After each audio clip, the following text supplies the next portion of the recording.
দেখুন, আগে স্টুডেন্টরা জায়গা পেতে উপাচার্যের বাসায় বা শিক্ষকদের বাসায় যেতেন, পুলিশ অনুমতি নিতে হতো ক্যাম্পাসে ঢুকতে হলে, বহিরাগতদের ঢোকার তো প্রশ্নই ওঠে না।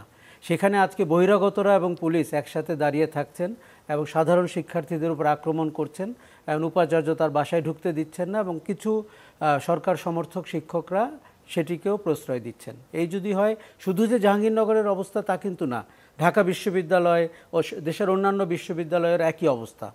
আমাদের মূল্যবোধের অবনতি বা ক্ষরণ যে কোথায় গিয়ে দাঁড়িয়েছে, আপনি যে প্রশ্নটি করছিলেন যে এই আন্দোলন যদিও অনেকটাই যৌক্তিক, এবং আমরা দেখেছিলাম যে কেউ কিন্তু এর খুব যে বিরোধিতা করছিলেন তাও না, কিন্তু কেন ঘটনাটি এ পর্যন্ত গড়ালো, এ পর্যন্ত গড়ানোর আমার ধারণা যে এক ধরনের ইগো এবং গো ধরার একটা বিষয় তৈরি হয়েছে।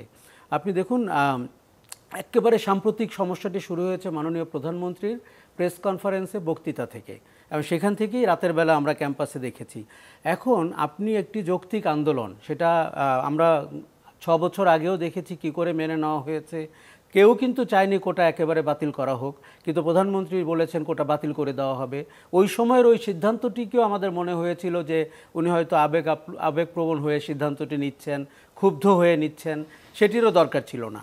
আবার এখন যখন কোর্ট আপনাকে বলেছে যে আপনি কোটা বাড়ানো কমানোর ক্ষমতা রাখেন, এবং শিক্ষার্থীরা নির্বাহী বিভাগের কাছে দাবি করেছে এই সমস্যার সমাধান করার জন্য, কাজে আমরা তো খুব বেশি সংঘাত এবং দূরত্ব দেখছিলাম না।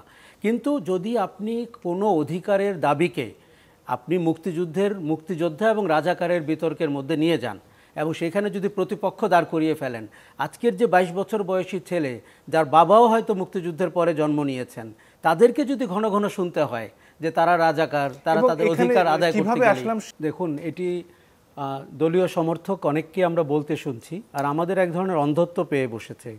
আমরা যদি কোনো ভিন্ন মতের মানুষকে দেখি এবং তিনি যদি অধিকার নিয়ে কথা বলেন, অধিকার আদায় করতে রাস্তায় নামেন, তাদেরকে আমাদের কোণঠাসা করতে হলে হয় বিএনপি বলতে হবে অথবা জামাত বলতে হবে, আরও যদি আপনি তার আবেগে আঘাত করতে চান তাকে রাজাকার বলতে হবে। এই ফ্যাশন থেকে বাংলাদেশকে খুব দ্রুত বেরিয়ে যেতে হবে। দেখুন, আপনি প্রতিপক্ষ একটি মানে ব্যাংক্রাফট বিরোধী দলের সাথে ব্যবহার করেন, সেটিও কেউ কেউ মেনে নিয়েছে, এবং যে কারণে আপনাকে প্রশ্নবিদ্ধ নির্বাচনের পরেও কেউ হয়তো প্রশ্ন করেনি আপনি সরকার কি করে গঠন করেন। কিন্তু আপনি যখন স্টুডেন্টদের সাথে এটা করছেন, এবং গত 3 দিনে আমরা শাসক দলের যুবলীগ, ছাত্রলীগ, আওয়ামী লীগকে যেই ভূমিকা অবতীর্ণ হতে দেখলাম, গত 2 দিনে আমরা ঢাকায় এবং বাংলাদেশের বিভিন্ন অঞ্চলে যেভাবে দেখলাম, যেভাবে 6টি তাজা প্রাণ, বাংলাদেশের উজ্জ্বল ভবিষ্যৎ নিহত হলো, এর দায় আসলে কে নেবে? এবং এই যে রাজনীতির ফ্যাশন এবং আপনি ব্লেম করার রাজনীতি, আপনি আমার পক্ষের মানুষ না মানি হচ্ছে আপনি আমার চরম বিরোধী, এবং কে দায়িত্ব দিয়েছে আপনাকে, কে স্বাধীনতার পক্ষের আর স্বাধীনতার বিপক্ষের মানুষ, এই এই এই বিভাজনের দায়িত্ব আপনাকে কে দিয়েছে? আমরা কেউ কেউ এই দায়িত্ব হাতে তুলে নিয়েছি, এবং আমরা অধিকাংশই সুবিধাবাদের জন্য এই দায়িত্ব হাতে তুলে নিয়েছি, যাতে করে আমাকে দেখলে মনে হবে বাংলাদেশের পক্ষের আমি, আর বাংলাদেশের যারা প্রতিবাদকারী মানুষ রয়েছে, অধিকার আদায় করতে চায়, সেটি ছাত্র, কৃষক, শ্রমিক, জনগণ যেই হোক, তাকে আমরা বলবো স্বাধীনতা বিরোধী এবং রাজাকার। গত 3 দিনে বাংলাদেশে যা ঘটলো এটি অত্যন্ত লজ্জার, এবং আমি আপনাকে বলে রাখছি, আবু সাইদ বাংলাদেশের বীর। আবু সাইদ যেভাবে পুলিশের গুলির মুখে দাঁড়িয়েছে, যেভাবে যুবলীগ ছাত্রলীগের আক্রমণের মুখে দাঁড়িয়েছে, যেভাবে তিনি তার স্ট্যাটাস দিয়েছেন, যেভাবে তিনি মৃত্যুকে বরণ করতে চেয়েছেন, আবু সাইদ বীর না হলে বাংলাদেশে কোন লোক বীর?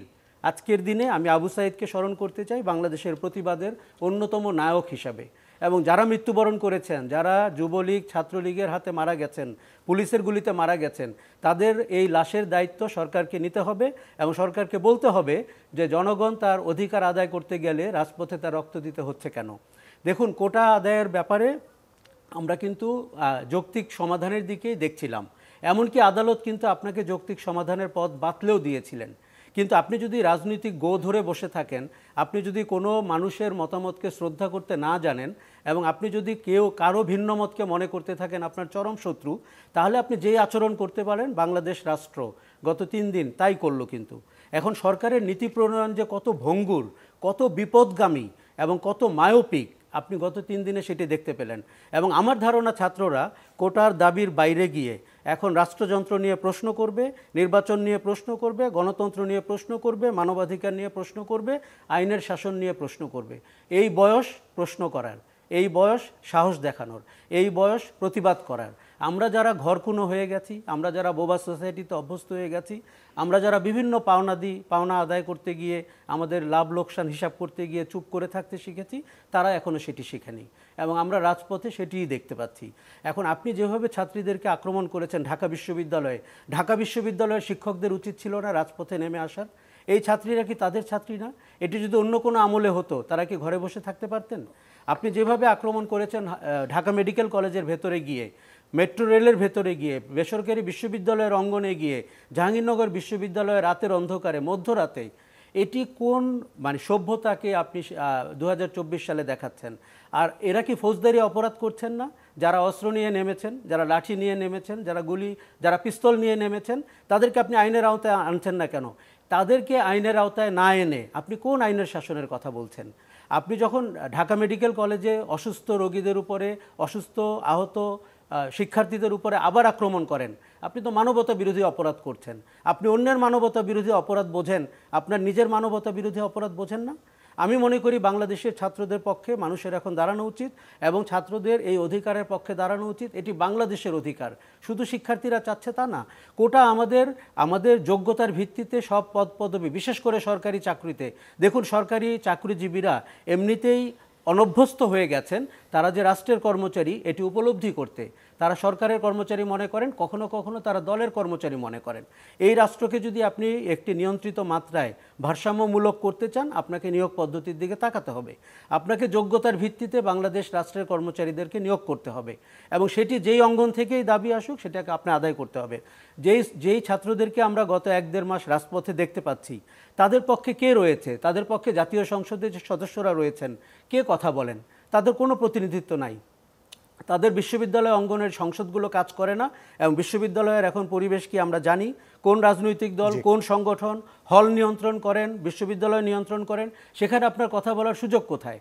দেখুন, আমরা যেটা বারবার ভয় পাই, এরকম একটি পরিবেশে, অগণতান্ত্রিক পরিবেশে, কথা না বলতে দেওয়ার পরিবেশে, প্রতিবাদ না করতে দেওয়ার পরিবেশে কোথায় যে আপনার স্ফুরণ হবে, বিস্ফোরণ হবে, আপনি ভাবতে শুরু করবেন বিষয়টি ছোট ছিল। আসলে বিষয়টি ছোট না। মানুষের ভেতরে যে চাপা ক্ষোভ এবং কথা বলতে না পারা, সেটির বিস্ফোরণের জন্য কিন্তু আমি খুব ভয়ে আছি আগামীতে আরও বড় কিছু ঘটে কিনা। ধন্যবাদ।